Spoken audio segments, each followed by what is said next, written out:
Assalamualaikum warahmatullahi wabarakatuh. Perkenalkan, nama saya Damar Abi Ramadhani. Saya dari Teknik Mesin, Fakultas Teknik Universitas Sultan Ageng Tirtayasa. Di sini saya akan mempresentasikan seminar tugas akhir saya yang berjudul Karakterisasi dan Pengujian Zeolit Alam Lampung untuk aplikasi Pressure Swing Absorption.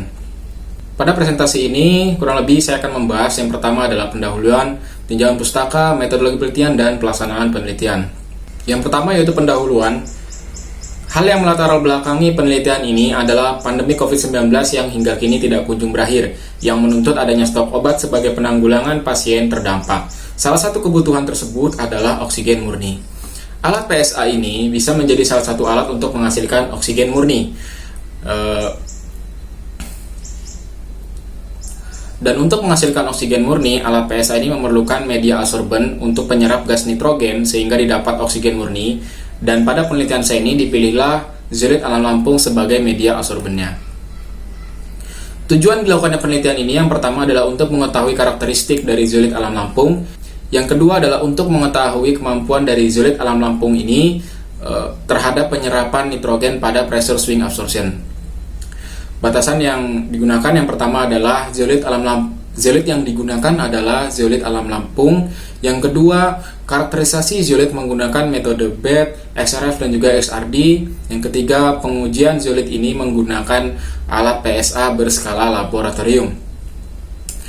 Manfaat yang didapat dari penelitian ini yang pertama adalah untuk memberikan referensi pembuatan zeolit alam Lampung sebagai media adsorben pada pressure swing absorption.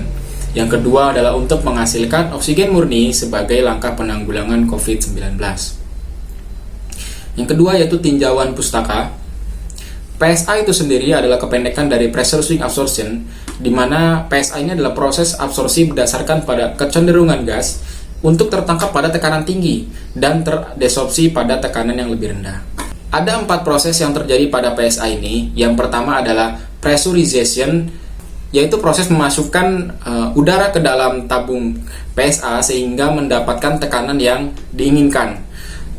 Setelah tekanan yang diinginkan didapat, selanjutnya adalah proses absorption atau proses penyerapan, di mana gas yang masuk ke dalam tabung PSA ini selanjutnya diserap oleh media adsorbennya. Selanjutnya setelah terjadi proses absorpsi adalah proses depressurization atau proses penurunan tekanan yang mana didapatlah hasil dari gas yang kita inginkan yang sudah melalui proses absorpsi. Diturunkan tekanannya sehingga tekanan atmosfer. Selanjutnya adalah proses desorption. Proses desorption ini adalah proses pembersihan adsorben dari gas yang terabsorpsi pada sebelumnya sehingga adsorben dapat digunakan kembali. Proses absorpsi itu sendiri atau proses inti dari alat PSA tersebut adalah proses di mana komponen-komponen tertentu atau adsorbat, di sini adsorbatnya adalah udara, dan dari suatu fasa fluida berpindah ke permukaan zat padat yang digunakan sebagai media penyerap atau adsorben, yang mana adsorben di sini digunakan adalah zeolit alam Lampung. Zeolit itu sendiri adalah senyawa alumina silikat yang mengandung unsur alkali dan alkali tanah, berstruktur 3 dimensi dan memiliki pori-pori atau saluran pada permukaannya. Zeolit ini terbagi ke dalam 2 jenis. Yang pertama adalah zeolit sintetis, yang mana zeolit sintetis ini adalah zeolit yang dibuat melalui proses kimiawi. Misal dari material tertentu disintetisasi sehingga memiliki karakter seperti zeolit. Zeolit sintetis ini memiliki keuntungan yaitu kandungan SiAl atau perbandingan SiAl-nya itu bisa diatur sesuai dengan keinginan. Selanjutnya adalah zeolit alam. Zeolit alam ini ditemukan dalam bentuk batuan yang terdapat dalam tanah, yang mana batuan ini terbentuk melalui proses sedimentasi yang berlangsung terus-menerus di dalam dasar-dasar lautan. Nah, zeolit alam ini yang biasanya ditemukan di Indonesia, yang mana yang saya gunakan pula adalah zeolit alam dari Lampung yang dilakukan melalui proses penambangan sehingga didapat batuan-batuan yang memiliki sifat zeolit. Nah, sifat-sifat zeolit itu sendiri ada 5 jenis. Yang pertama adalah dehidrasi, absorpsi, penukar ion, katalis, dan penyaring molekul. Dan di salah satu sifat zeolit ini yang digunakan pada alat PSA yaitu memiliki sifat adsorpsi. Nah, zeolit alam yang didapatkan dari penambangan atau didapat dari tanah, itu tidak bisa langsung digunakan. Perlu melalui proses yang bernama dengan aktivasi zeolit. Aktivasi zeolit ini bertujuan untuk membersihkan zat-zat pengotor yang masih terkandung dalam zeolit tersebut. Tujuannya adalah supaya zeolit ini memiliki kemampuan yang sesuai dengan tujuan dari penggunaannya tersebut. Nah, aktivasi zeolit ini terbagi ke dalam dua jenis aktivasi. Yang pertama adalah fisika dan juga kimia. Aktivasi fisika ini adalah aktivasi melalui proses pemanasan pada furnace atau disebut dengan kalsinasi. Tujuannya untuk melarutkan zat-zat organik pada material zeolit dan juga untuk membuka pori-pori yang ada pada material zeolit tersebut. Lalu selanjutnya adalah aktivasi kimia. Aktivasi kimia ini biasanya untuk melarutkan zat-zat pengotor menggunakan cairan atau zat-zat kimiawi seperti HCl, NH4Cl, dan seterusnya. Karakterisasi zeolit ini bertujuan untuk mengetahui karakter-karakter yang dimiliki oleh sebuah buah zeolit. Beberapa proses karakterisasi ini seperti XRD yang bertujuan untuk mengetahui struktur fasa, lalu ada SEM untuk mengetahui morfologi permukaan zeolit, lalu ada XRF untuk mengetahui komposisi kimianya, dan ada BET untuk mengetahui luas permukaannya.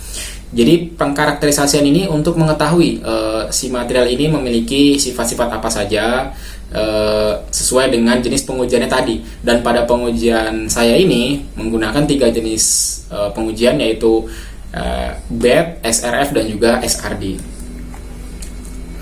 BET itu sendiri kepanjangan dari Brunauer, Emmet, dan Teller, yang mana ini merupakan sebuah teori yang digunakan untuk mengetahui luas permukaan total dari sebuah material. Sebelum menggunakan teori BET ini, digunakan terlebih dahulu alat yang bernama Surface Area Analyzer. Alat ini berfungsi untuk menentukan diameter, volume pori, dan luas permukaan spesifik dari suatu material. Nah, menggunakan prinsip absorpsi. Jadi, material diberikan gas seperti nitrogen, argon, ataupun helium ke permukaan material tersebut, dan nanti akan dilihat berapa besar gas yang bisa terserap oleh material tersebut. Dan nanti hasilnya baru dimasukkan ke dalam rumus perhitungan teori BET tersebut, dan nanti didapatlah berapa luas permukaan total dari material tersebut. Selanjutnya adalah karakterisasi XRF atau X-ray fluoresensi. Jadi metode analisis ini bertujuan untuk menentukan komposisi kimia pada suatu jenis material. Nah, jadi tujuan XRF ini untuk mengetahui ada komposisi kimia apa saja dalam material zeolit yang saya uji coba. Cara kerjanya adalah dengan menembakkan sinar X-ray, lalu dipantulkan dan diterima oleh detektor, dan nantinya akan diproses melalui sebuah software, dan akan dihasilkan sebuah gelombang spektrum yang mana memiliki ciri khas tertentu yang menunjukkan beberapa unsur-unsur kimia yang ada.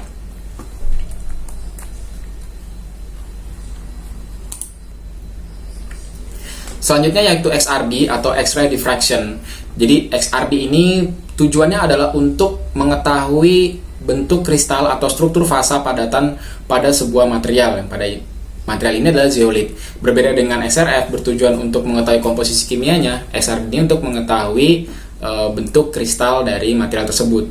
Prinsip kerjanya hampir sama, yaitu dengan menggunakan X-ray yang dipancarkan kepada material, namun hasil dari pantulan tersebut diterima dan diproses pada alat XRD ini, sehingga nanti didapat bentuk pancaran dari sinar X tersebut, misal berapa yang terserap oleh material atau berapa yang berhasil dipantulkan kembali oleh material, dan nantinya hasilnya berapa sudut pantulannya, berapa besar sinar X yang diserap, dibandingkan atau dicocokkan dengan referensi yang bernama Collection of Simulated XRD Powder Pattern for Zeolites. Nah, nanti di situ dicari cocoknya ke arah mana material tersebut bentuk kristalnya. Seperti misal zeolit tersebut bisa berbentuk atau berjenis klinoptiloid, mordenite, ataupun erinoid, dan seterusnya.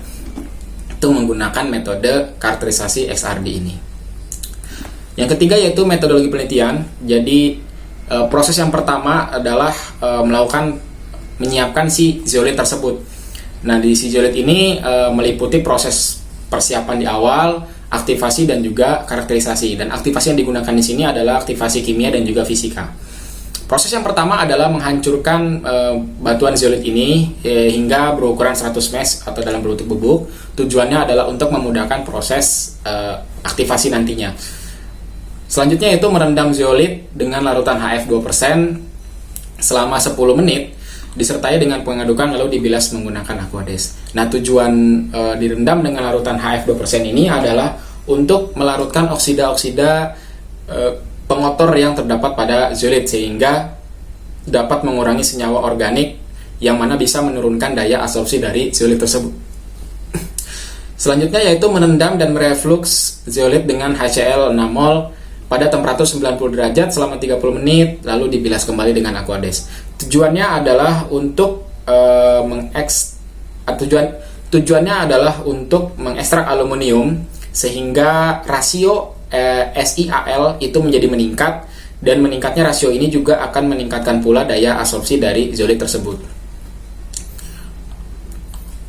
Selanjutnya yaitu merendam zeolit dengan 200 ml larutan HCl NH4Cl 0,1 mol selama 5 hari pada temperatur 90 derajat dan diaduk 3 jam per hari. Tujuan perendaman menggunakan larutan NH4Cl ini adalah untuk memperkuat struktur baru yang terbentuk dari si material zeolit tersebut setelah dari proses dealuminasi atau proses peningkatan rasio SiAl tadi di proses yang ketiga, perendaman menggunakan larutan HCl 6 mol tadi.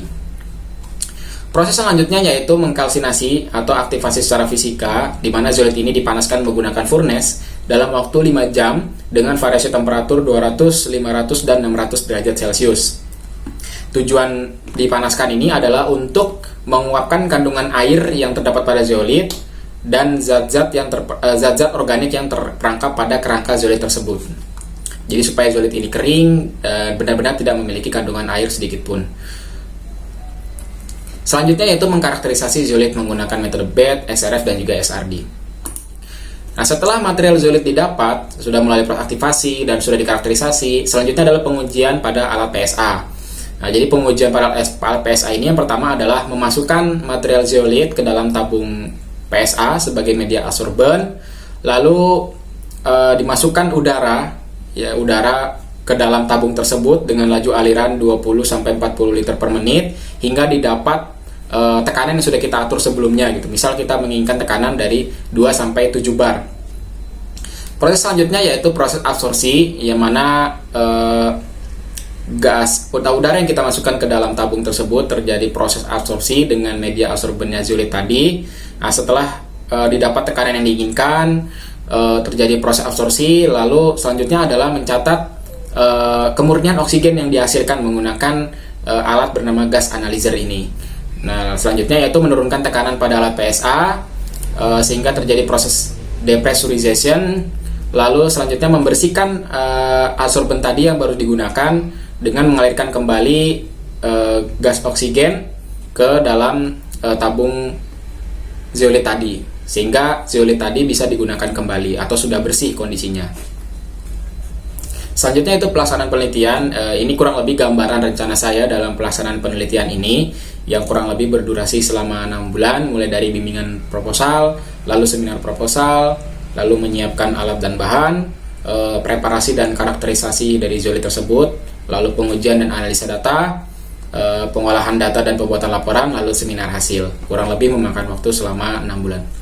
Baiklah, demikianlah presentasi dari seminar tugas akhir saya yang berjudul karakterisasi dan pengujian zeolit alam Lampung pada aplikasi pressure swing absorption. Kurang lebihnya dari saya mohon maaf. Wabillahi taufiq wal hidayah. Wassalamualaikum warahmatullahi wabarakatuh.